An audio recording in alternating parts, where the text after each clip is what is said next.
नमस्कार दोस्तों, मैं हरीश भार्गव लक्ष्य कोचिंग क्लासेस की ऑनलाइन क्लासेस में आपका हार्दिक स्वागत करता हूं। आज हम चर्चा करने जा रहे हैं जनरल साइंस के बायोलॉजी सेक्शन के एक टॉपिक जिसका नाम है हार्मोन्स। आज की क्लास हिंदी और इंग्लिश दोनों मीडियम में रहेगी। क्लास शुरू करने से पहले आप सबसे निवेदन है कि प्लीज़ इस चैनल को लाइक करें, शेयर करें और सब्सक्राइब करें। तो आइए शुरू करते हैं हार्मोन्स।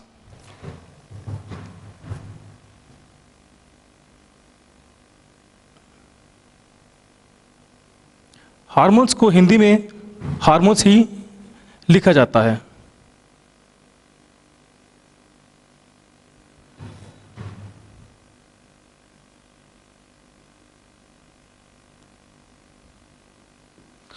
तो सबसे पहले हार्मोन्स होते क्या हैं?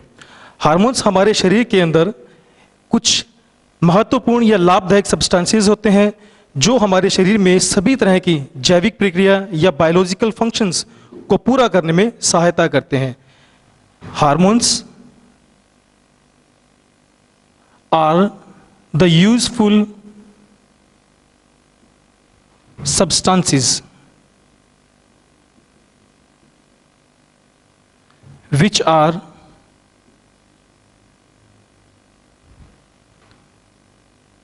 responsible for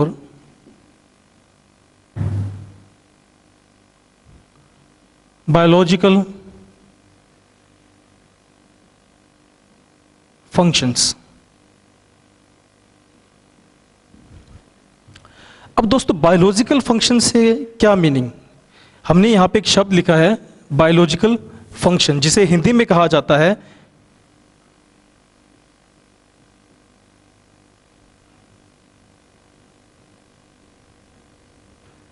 जैविक क्रिया।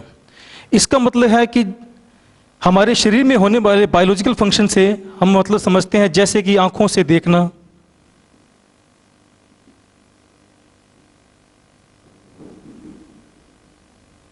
जैसे कानों से सुनना,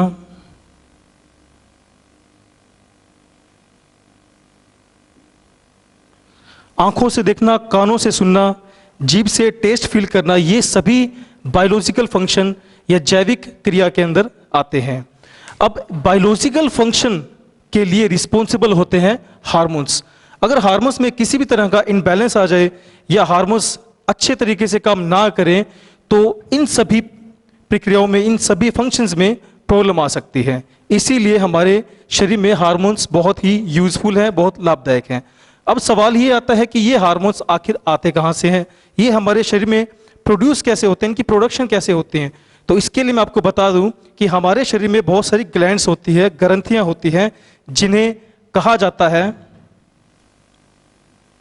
एंडोक्राइन ग्लैंड्स, या फिर हिंदी में कहा जाता है अंतःस्रावी ग्रंथि।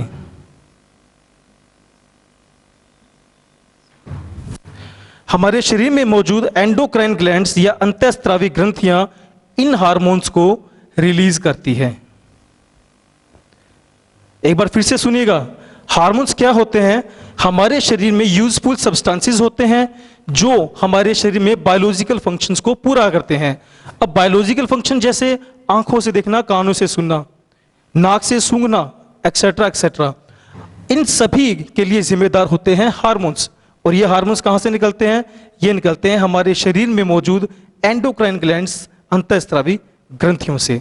अब ये एंडोक्राइन ग्लैंड्स क्या है, अंतःस्रावी ग्रंथियां आखिर होती क्या है, इसे जानने के लिए हमें थोड़ा सा बैकफुट पे आना पड़ेगा और इसके बेस के बारे में हमें पढ़ना पड़ेगा। तो आइए जानते हैं अंतःस्रावी ग्रंथियां क्या होती है और हार्मोन्स ये कैसे रिलीज करती है और उन हार्मोन्स का आगे क्या क्या फंक्शंस होते हैं। अब देखिए दोस्तों, हमें पता है कि हमारे शरीर में सबसे छोटी यूनिट स्ट्रक्चरल या फंक्शनल कौन सी है? कोशिका, सेल।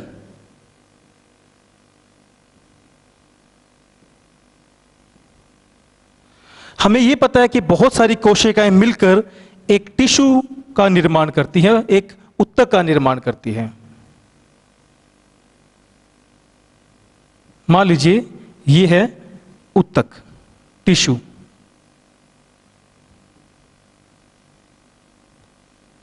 और बहुत सारे उत्तक आगे मिलकर एक अंग का निर्माण करते हैं।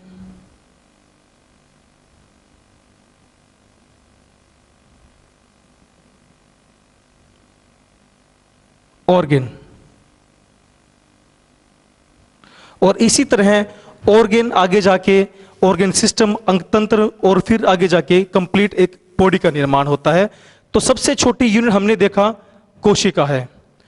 अब इसके आगे पढ़ने से पहले मैं आपको एक शब्द बताना चाहता हूं कि बायोलॉजी के अंदर एक शब्द का इस्तेमाल होता है जिसे कहते हैं सिक्रेशन। हिंदी में कहा जाता है स्त्रावन। अब दोस्तों ये क्या है सिक्रेशन, स्त्रावन होता क्या है? देखिए सिक्रेशन, अगर मैं आपको सिंपल, बिल्कुल सिंपल भाषा में कहना चाहूं, आम भाषा में कहना चाहूं, तो सिक्रेशन का डायरेक्टली मीनिंग होता है निकालना।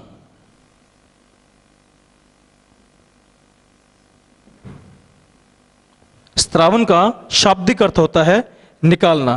क्या होता है कि हमारे शरीर के अंदर कोशिकाएं अपने अंदर से कुछ ना कुछ मैटर्स को रिलीज करती है, कुछ ना कुछ पदार्थों को बाहर निकालती है। इसी प्रक्रिया को, इसी प्रोसेस को कहा जाता है सिक्रेशन या स्त्रावन। अब जो मैटर रिलीज किया जाता है, सुनिएगा ध्यान से, मैटर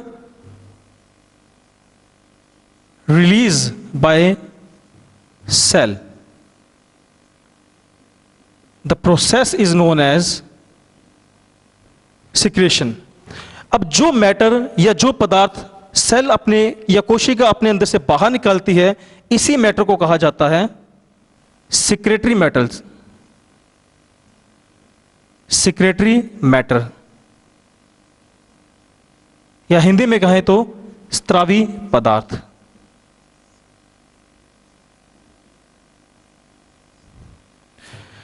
कोशिका अपने अंदर से स्त्रावी पदार्थों को बाहर निकालती है और इसी प्रोसेस को, इसी प्रक्रिया को हम कहते हैं सिक्रेशन या स्त्रावन।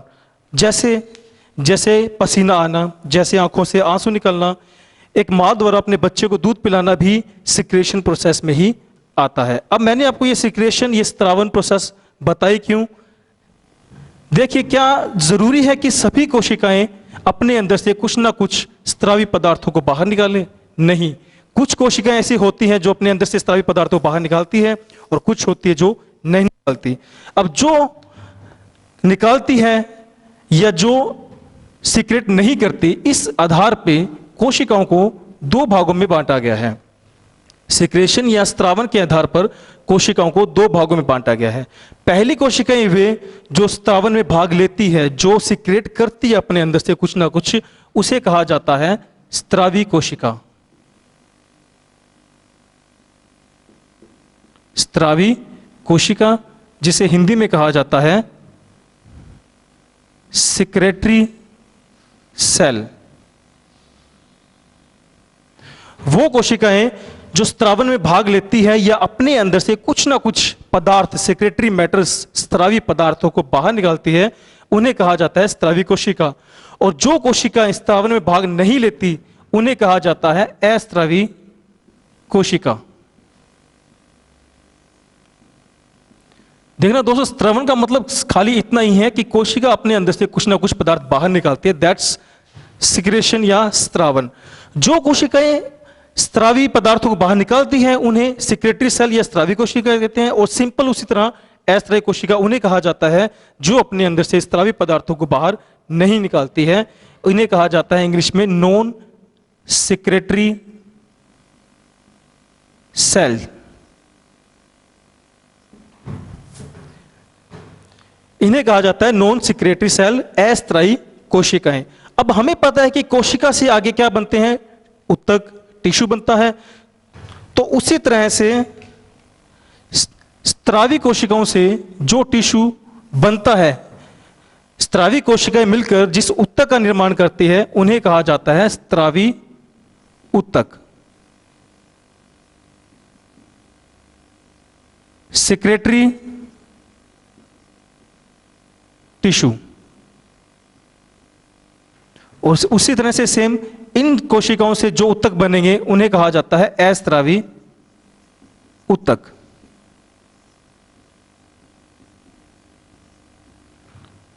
Non secretory tissue.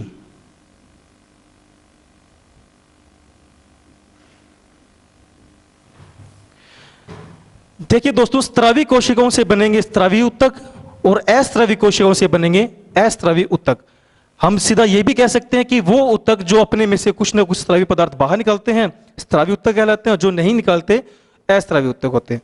अब दोस्तों, हमारे लिए जरूरी ये नहीं पढ़ना फिलहाल अस्त्रावी कोशिकाएं या अस्त्रावी उत्तक आगे क्या होते हैं, कैसे काम करते हैं। हमें फिलहाल पढ़ना है स्त्रावी कोशिकाएं और स्त्रावी उत्तक। इसीलिए मैं इसे एक बार साफ कर देता हूं।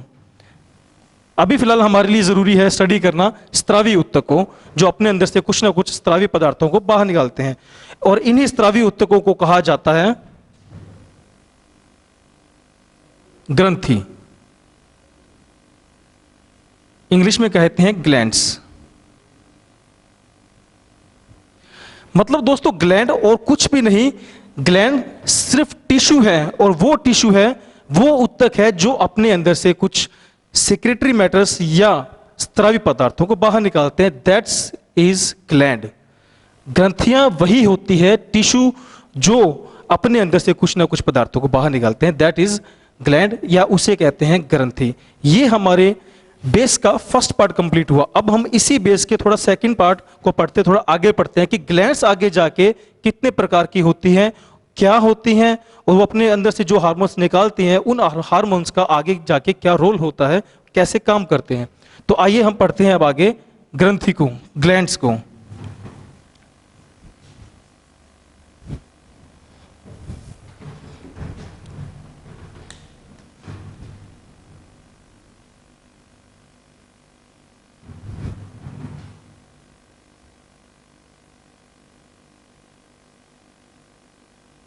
ग्रंथि। अब हमें पता है कि ग्लैंड या ग्रंथि क्या होती है। हाँ, ये है कि हम बार बार उस अपना दिमाग बार बार स्त्रावी कोशिका स्त्रावी उत्तक की तरफ लेके जाएं इसको रिलेट करने के लिए, इसलिए हम यहां पर ब्रैकेट में लिख लेते हैं कि ये क्या होता है। ये होते हैं स्त्रावी उत्तक।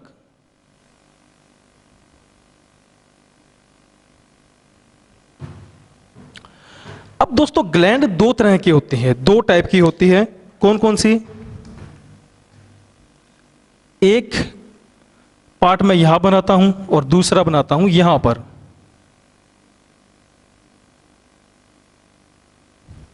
ठीक है दोस्तों, अब कुछ ग्रंथियां, कुछ ग्लैंड्स ऐसी होती है जिसके अंदर ट्यूब्स बनी होती हैं इस तरह से।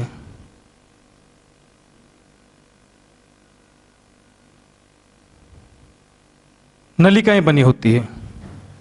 और कुछ ग्रंथियां, कुछ ग्लैंड्स ऐसी होती है जिनके अंदर किसी तरह की कोई नलिका या ट्यूब्स नहीं होती। इन जिसके अंदर ऐसी ग्रंथियां जिसके अंदर ट्यूब्स पाई जाती है उन्हें कहा जाता है ट्यूबुलर ग्लैंड्स,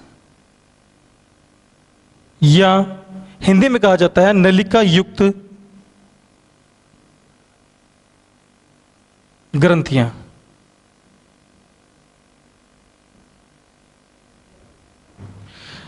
ट्यूबुलर ग्लैंड्स जिसके अंदर ट्यूब्स होती हैं, इसीलिए इन्हें ट्यूबुलर या नलिका युक्त ग्रंथि कहते हैं। यहां किसी तरह की कोई ट्यूब नहीं है, इसीलिए इन्हें कहा जाता है नॉन ट्यूबुलर।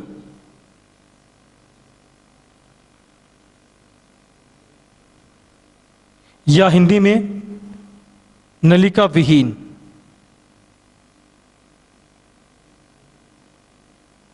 ग्रंथि।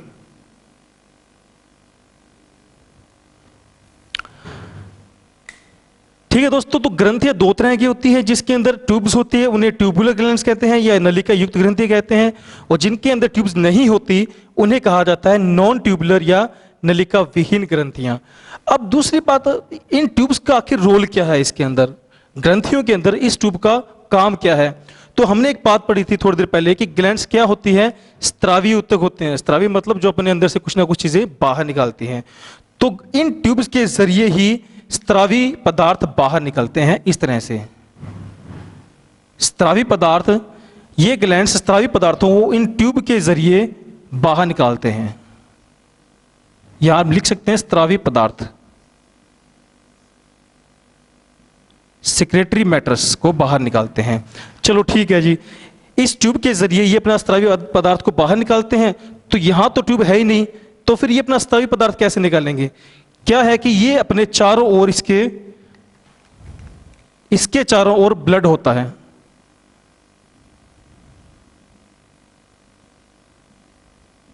मान लीजिए ये ब्लड है, और नलिका या ट्यूब्स ना होने की वजह से ये अपना स्रावी पदार्थ ब्लड के अंदर ही रिलीज कर देते हैं।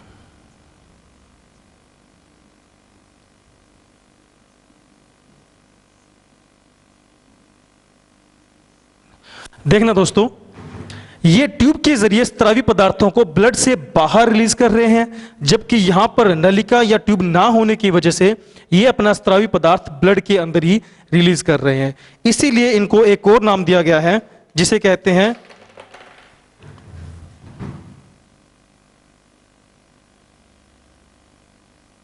अंतःस्रावी ग्रंथि। मतलब कि जो अपना स्रावी पदार्थ ब्लड के अंदर ही रिलीज कर रहे हैं, इसीलिए इन ग्लैंड्स को एक और नाम दिया गया है अंतःस्रावी ग्रंथि। और इंग्लिश में अगर मैं बात करूं तो एंडोक्राइन ग्लैंड्स।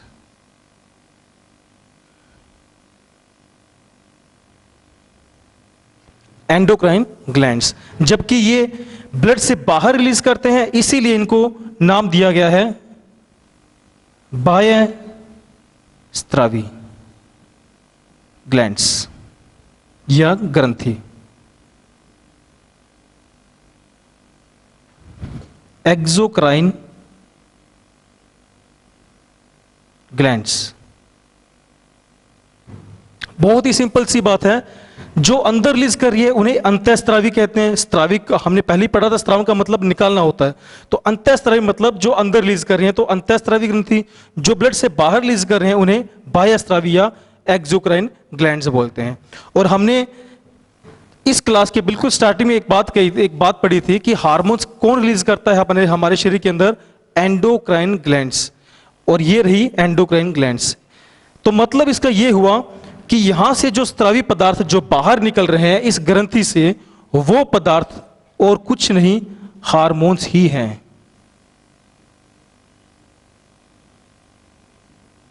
हार्मोन्स।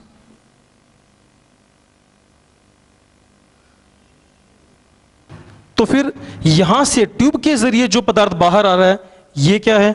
ये है दोस्तों एंजाइम्स।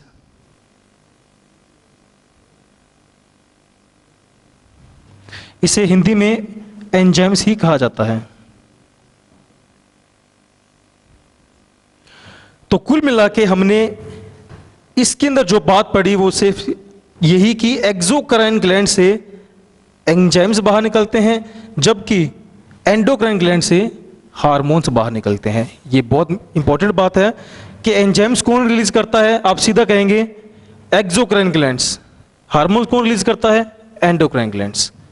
ठीक है दोस्तों, तो ये हमारा बेसिक यहां पे हुआ कंप्लीट। हम आगे बढ़ते हैं और अब पढ़ते हैं कि कौन कौन सी ग्लैंड्स हैं हमारे शरीर के अंदर जो मुख्य भूमिका निभाती है, और उसके अंदर कौन कौन से हार्मोन्स हैं जो किस तरह से काम करते हैं।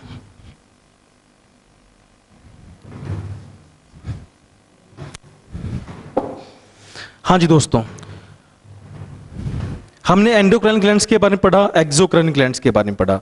एक्सोक्राइन ग्लैंड्स के बारे में हम बाद में पढ़ेंगे जब हम डाइजेशन करेंगे, क्योंकि डाइजेशन के अंदर सबसे इंपॉर्टेंट भाग होता है एंजाइम्स का, जो निकलते हैं एक्सोक्राइन ग्लैंड से। इसलिए फिलहाल हम एक्सोक्राइन को छोड़कर एंडोक्राइन ग्लैंड्स की बात करते हैं और देखते हैं कि हमारे शरीर में मुख्य कौन सी एंडोक्राइन ग्लैंड्स है।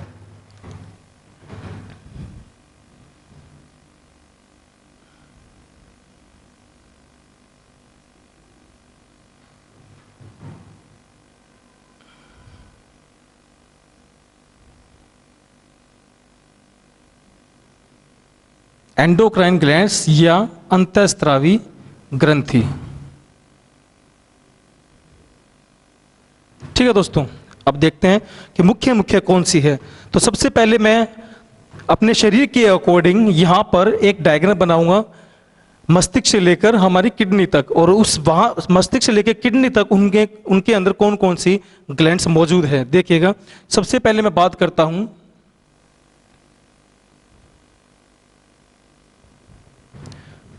एक मिनट दोस्तों,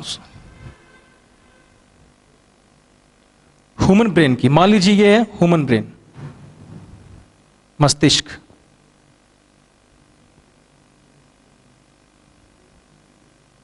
दोस्तों मस्तिष्क के अंदर एक और भाग होता है जिसे कहा जाता है हाइपोथैलेमस।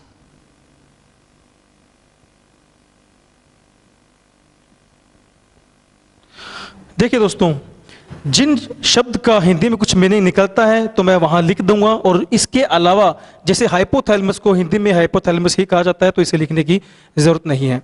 तो ये है ह्यूमन ब्रेन, मस्तिष्क, और ह्यूमन ब्रेन के अंदर एक भाग होता है जिसे कहा जाता है हाइपोथैलेमस। तो मस्तिष्क के अंदर एक ग्लैंड होती है, एक ग्रंथि होती है यहां पे, इसे क्या कहा जाता है? इसे कहा जाता है पीनियल ग्लैंड या पीनियल ग्रंथि।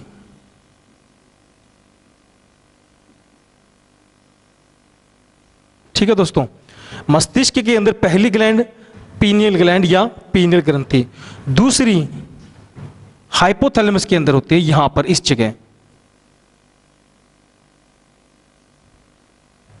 हाइपोथैलेमस में दूसरी ग्लैंड जिसका नाम होता है पिट्यूटरी ग्लैंड्स।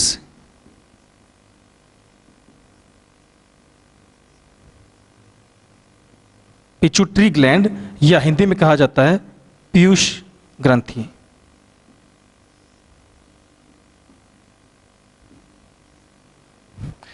देखना दोस्तों, पीयूष ग्रंथि के बारे में दो स्पेशलिटीज है। क्या है?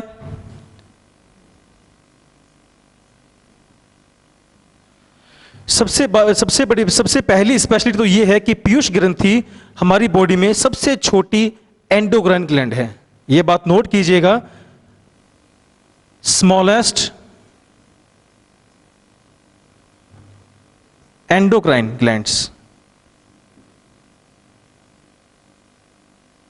ठीक है, तो पीयूष ग्रंथि हमारी बॉडी में सबसे छोटी अंतःस्रावी ग्रंथि या एंडोक्राइन ग्लैंड होती है।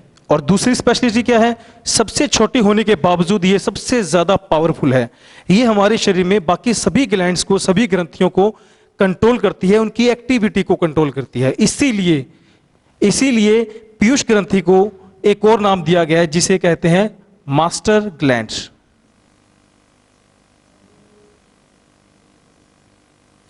ठीक है दोस्तों, तो कई बार एग्जाम में क्वेश्चन सीधा आ जाता है कि मास्टर ग्लैंड कौन सी ग्लैंड को कहा जाता है, किस ग्रंथि को कहा जाता है। तो पीयूष ग्रंथि को जो सबसे छोटी भी है और सबसे पावरफुल भी है, इसीलिए इसे कहा जाता है मास्टर ग्लैंड।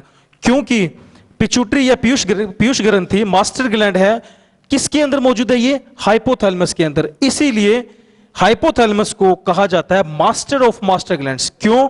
क्योंकि इसने अपने अंदर मास्टर ग्लैंड को कैरी किया हुआ है, इसीलिए हाइपोथैलेमस को नाम दिया गया है मास्टर ऑफ मास्टर ग्लैंड्स।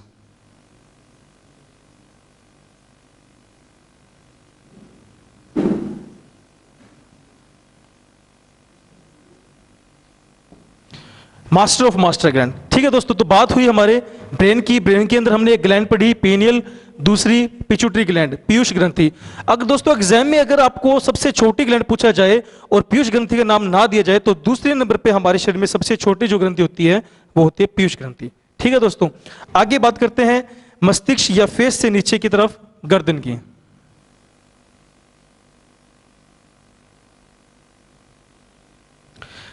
गर्दन के अंदर एक ग्लैंड होती है एंडोक्राइन ग्लैंड्स, इस तरफ।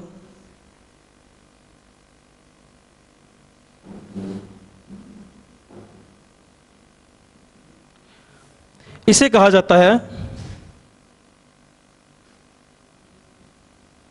थायराइड।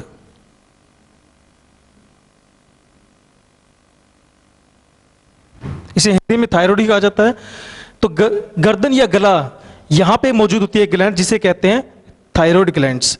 थायराइड ग्लैंड के बारे में अगर मैं आपको एक स्पेशलिटी बताऊं तो ये सबसे बड़ी एंडोक्राइन ग्लैंड है, सबसे बड़ी अंतःस्रावी, लार्जेस्ट एंडोक्राइन ग्लैंड्स।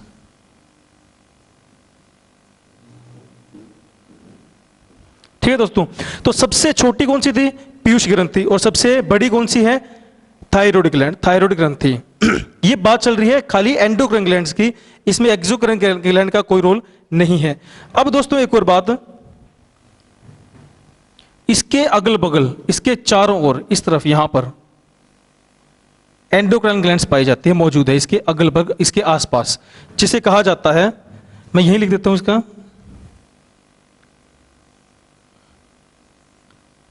जिसका नाम है पैराथायरॉयड, पैराथायरॉयड ग्लैंड। आगे पूरा लिखिए।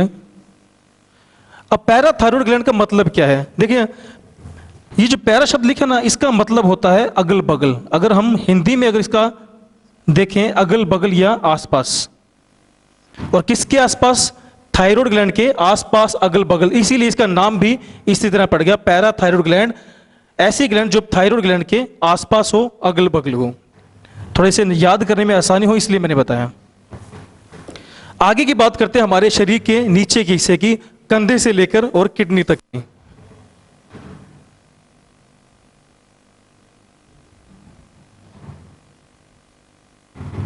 देखना दोस्तों, नीचे का जो हिस्सा है वो दो भागों में है। यहां तो दिखाई दे रहा है सबको?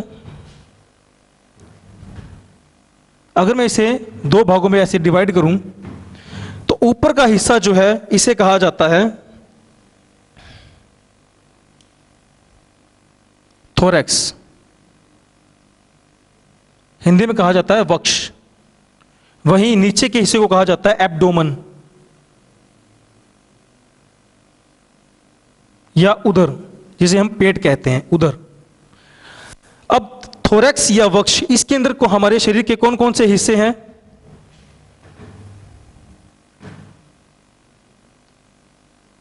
सबसे पहला पार्ट है इसके अंदर लंग्स, फेफड़े। और दूसरा हिस्सा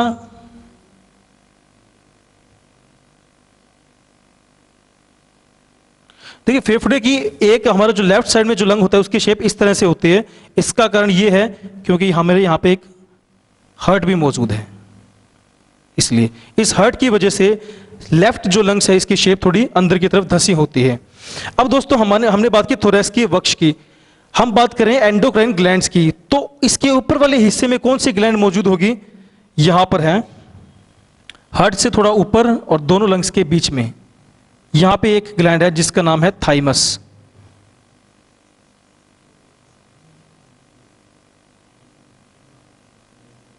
थाइमस ग्लैंड, इसे हिंदी में भी थाइमस ही कहा जाता है। दो वक्ष के अंदर फिलहाल एक ही एंडोक्राइन ग्लैंड को पढ़ेंगे, उसके बाद बात करते हैं उदर की। ये शायद इसको आपको शायद ये थोड़ा दिखाई नहीं दे रहा होगा, इसलिए मैं इसको साफ करके पूरा इसी हिस्से को थोड़ा ऊपर लिखने की कोशिश करता हूं। आप थोड़ा इसे ध्यान से देख लीजिएगा। आप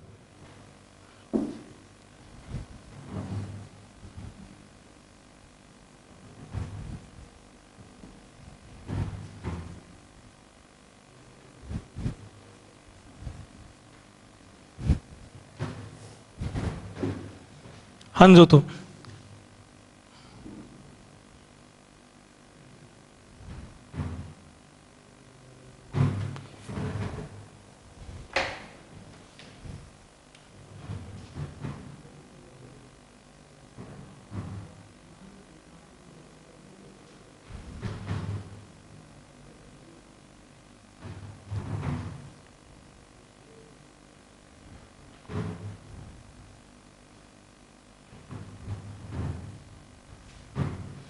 हमने ऊपर के हिस्से की बात की, थोरैक्स, वक्ष, जिसके अंदर हमने एक ग्लैंड का नाम लिया थाइमस ग्लैंड। अब बात करते हैं हम नीचे वाले हिस्से की। इसके अंदर कौन कौन सी ग्लैंड है? सबसे पहले तो आप इसके अंदर पार्ट्स देखिए कि इसके अंदर कौन कौन से हिस्से आते हैं मेजरली। तो इसके अंदर दोस्तों पहला आता है लीवर,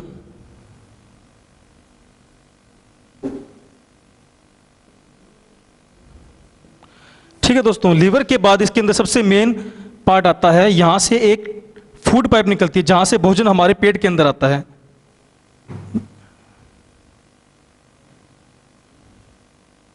इस तरह से ये पार्ट ये कहलाता है स्टमक।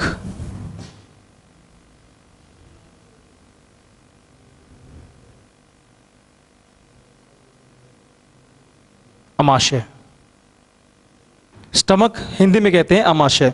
अमाशय के बिल्कुल पास में ये जो निकल रही है इसे कहा जाता है इंटेस्टाइन, जो यहां से भोजन को पचाने का काम करती है। अब दोस्तों अमाशय के बिल्कुल नीचे और इंटेस्टाइन के बिल्कुल पास यहां पर एक ग्लैंड पाई जाती है जो सबसे ज्यादा इंपॉर्टेंट होती है, जिसे कहते हैं अग्नाशय ग्रंथि। इंग्लिश में इसे कहते हैं पैनक्रियाज ग्लैंड। ठीक है दोस्तों, अमाशय के नीचे और इंटेस्टाइन के बिल्कुल पास एक एंडोक्राइन ग्लैंड्स होती है जिसे कहते हैं अग्नाशय ग्रंथि और पैनक्रियाज ग्लैंड। इसमें एक खासियत है, इसे एक और नाम से जाना जाता है मिश्रित ग्रंथि के नाम से।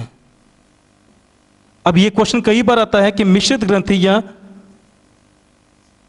ऐसी ग्लैंड जो एंडोक्राइन और एक्सोक्राइन दोनों का काम करती हो कौन सी है, तो वो है पैनक्रियाज ग्लैंड, जो एंडोक्राइन और एक्सोक्राइन अंतःस्रावी और बाह्यस्रावी दोनों तरह की ग्रंथियों का काम करती है मिश्रित ग्रंथि। अब ऐसा क्यों? हमने पढ़ा था कि एक्सोक्राइन के अंदर तो ट्यूब्स होती हैं, पर इसके अंदर आपने ट्यूब्स कहीं देखी नहीं, लेकिन इसके अंदर ट्यूब्स होती हैं जो इसे यहां से लेकर इंटेस्टाइन तक जोड़ती हैं, यहां तक इस तरह से।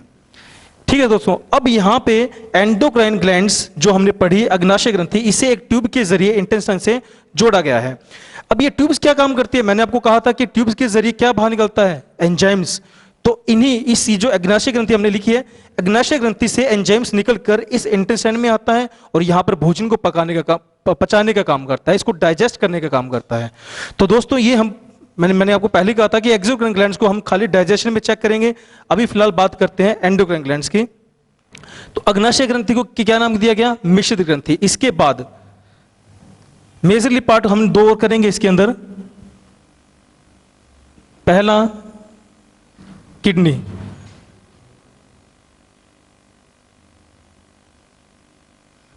ठीक है दोस्तों, किडनी।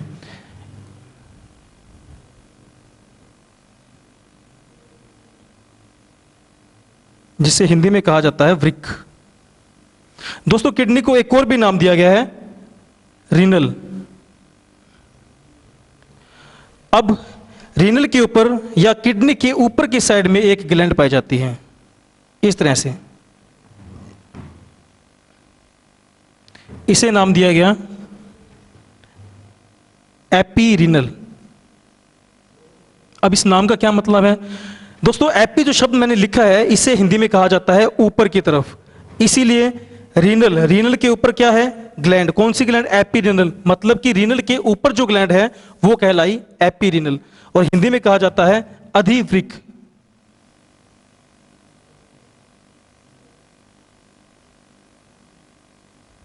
अधिवृक्क। ठीक है दोस्तों, तो इसके अंदर जो हमने पार्ट पढ़ा ये एब्डोमन है। एब्डोमन के अंदर हमने दो ग्लैंड पढ़ी, अग्नाशय ग्लैंड और एपीरीनल अधिवृक्क ग्लैंड। ये दो ग्लैंड्स हमने ये पढ़ी। इसके बाद एक ग्लैंड ऐसी है जो मेल में अलग पाई जाती है और फीमेल में अलग पाई जाती है। मेल में कौन सी पाई जाती है? कहा जाता है, जिसे पहला फीमेल की देखिए, ओवरी, अंडाशय, ये पाई जाती है फीमेल में, और मेल में टेस्टिस, हिंदी में कहा जाता है वृषण।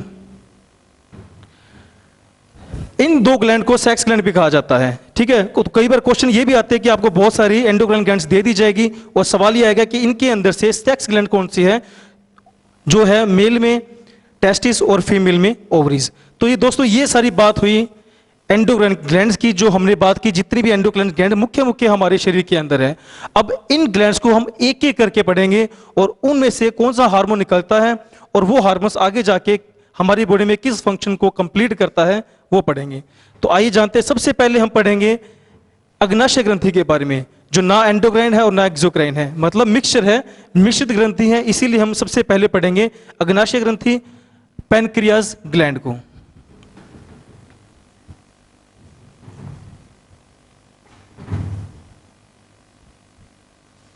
बहुत इंटरेस्टिंग है दोस्तों ये। हम अक्सर लाइफ में देखते हैं कि हर तीसरे चौथे आदमी को डायबिटीज की प्रॉब्लम रहती है। वो क्यों रहती है, वो कब किस उम्र में आती है और उसका कारण क्या होता है, वो हम इस छोटे से टॉपिक में पढ़ेंगे। तो हम बात करेंगे अब अग्नाशय ग्रंथि की।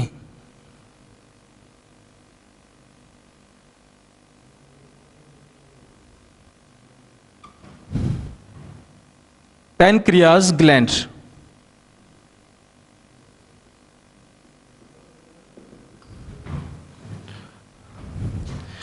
तो दोस्तों पैनक्रियास ग्लैंड का मैं अगर डायग्राम बनाना चाहूं तो बहुत ही सिंपल डायग्राम है, देखिएगा।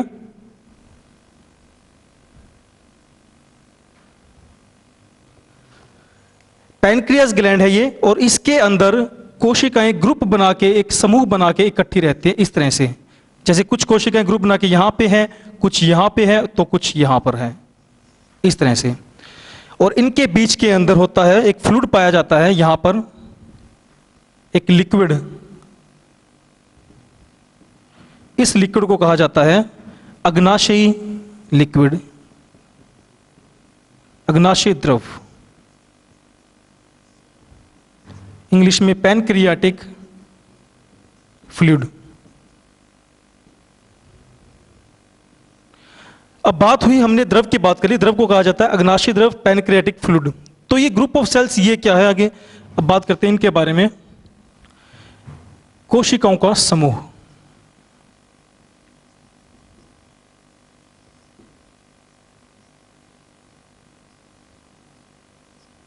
दोस्तों इनकी खोज की थी एक वैज्ञानिक थे जिनका नाम है लैंगरहैंस। लैंगरहैंस, इन्होंने इस कोशिका के ग्रुप की, इस ये जो कोशिकाओं का समूह है इसकी खोज की। अब इसका नाम भी इन्होंने अपने नाम पर ही रखा। क्या हुआ कि लैंगरहैंस ने देखा कि ये इस तरह से पड़े हैं जैसे कोई समुद्र के अंदर टापू पड़े हो, जैसे ना द्वीप हो, इस तरह से पड़े हैं। सॉरी, अब ये कोशिकाओं का समूह इस लिक्विड के अंदर इस तरह से दिख रहे हैं जैसे कोई समुद्र के अंदर टापू पड़े हो, द्वीप पड़े हो। इसीलिए लैंगरहैंस ने इसका नाम भी कुछ इस तरह ही रखा, लैंगरहैंस के द्वीप समूह।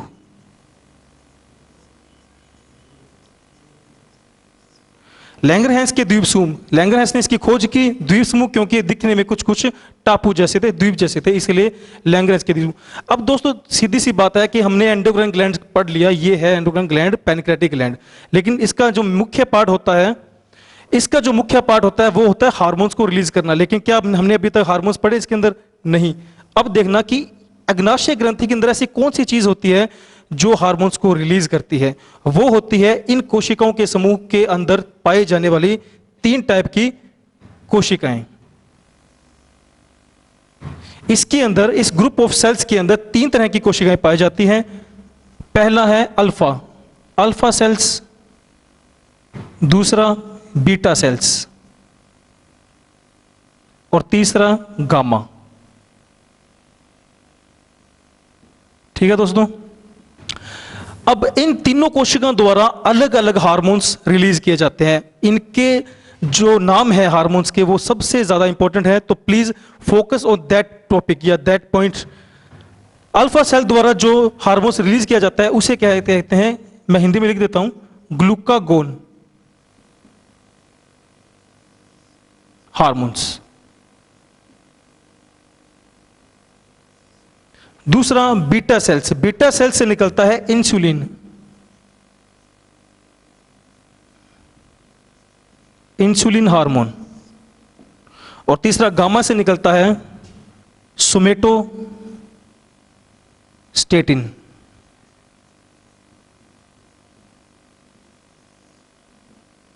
अब एग्जाम में क्वेश्चन सीधा आता है कि बीटा सेल्स के द्वारा जो हार्मोन्स रिलीज किया जाता है उसका नाम क्या है। आपके सामने ये 3 ऑप्शन होंगे, इसके अलावा एक और भी हो सकता है। 4 ऑप्शन आपको बताना है कि कौन सा। तो इंसुलिन हार्मोन, इंसुलिन हार्मोन ही है डायबिटीज के लिए सबसे ज्यादा रिस्पॉन्सिबल है। डायबिटीज का ना होना डिपेंड करता है इंसुलिन हार्मोन पे। तो अब हम जो इन तीनों के अंदर सबसे इंपॉर्टेंट है इंसुलिन हार्मोन, इसे हम पूरा अच्छे से ब्रीफ से पढ़ेंगे, इसको एक्सप्लेन करेंगे। तो आइए जानते हैं इंसुलिन हार्मोन के बारे में।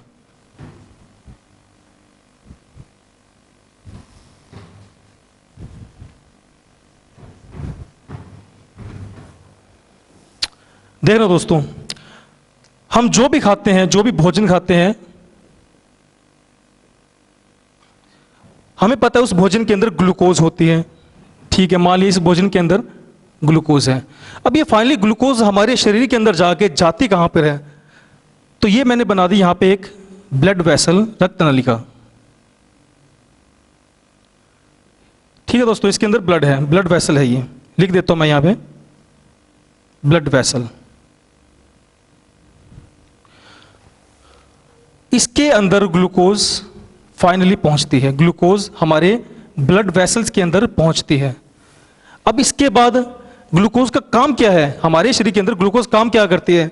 हमें पता है कि हमारा पूरा शरीर हमारी ऊर्जा से चलता है, और वो ऊर्जा कहां बनती है? माइटोकॉन्ड्रिया के अंदर। कोशिका के अंदर एक छोटा सा भाग होता है माइटोकॉन्ड्रिया। ये है एक सेल, एक कोशिका, और इसके अंदर मान लीजिए ये एक पार्ट है माइटोकॉन्ड्रिया।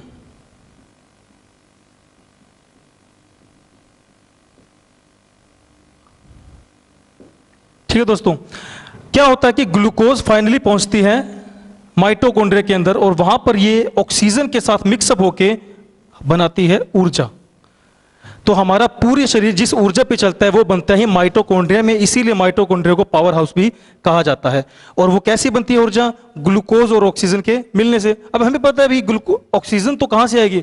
हम सांस लेंगे, श्वसन प्रक्रिया, रेस्पिरेशन से ऑक्सीजन यहां पहुंच जाएगी, पर ग्लूकोज यहां कैसे पहुंचेगी? ग्लूकोज तो यहां पर है ब्लड वेसल में, वो वहां तक कैसे पहुंचेगी?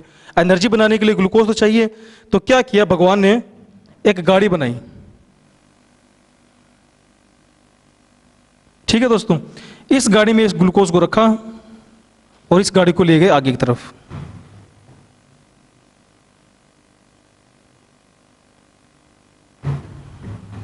अब ये गाड़ी क्या करती है? माइटोकॉन्ड्रिया में आकर ग्लूकोज को यहां पे उतार देती है। इसी गाड़ी को कहा जाता है इंसुलिन।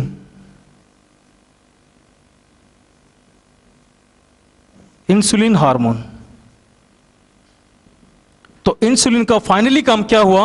इंसुलिन हार्मोन का काम हुआ ब्लड वेसल से ग्लूकोज को उठाकर माइटोकॉन्ड्रिया तक ले जाना, ताकि वहां पर ऊर्जा का निर्माण हो और हमारी बॉडी के अंदर सभी तरह की एक्टिविटीज को परफॉर्म कर सकें। ठीक है दोस्तों, अब ये अगर मान लीजिए इंसुलिन ना हो तो क्या होगा? इंसुलिन नहीं होगा, मान लीजिए गाड़ी है ही नहीं, तो क्या ग्लूकोज यहां तक पहुंच पाएगी? नहीं पहुंच पाएगी। वो कहां रह जाएगी? इस ब्लड वेसल के अंदर। देखिए, अगर इंसुलिन नहीं है, मैं यहां लिख देता हूं नहीं है, तो क्या होगा? ब्लड वेसल के अंदर, बीवी ब्लड वेसल के अंदर ग्लूकोज की मात्रा बढ़ जाएगी। ग्लूकोज की मात्रा बढ़ जाएगी। ग्लूकोज क्या होता है? एक तरह का शुगर होता है। ग्लूकोज क्या होता है? एक तरह का शुगर होता है। तो मतलब ब्लड वेसल के अंदर, खून के अंदर ग्लूकोज बढ़ जाएगी, शुगर बढ़ जाएगी, जिसके कारण क्या होगा? ब्लड मीठा हो जाएगा, और इसी मीठे ब्लड को कहा जाता है डायबिटीज।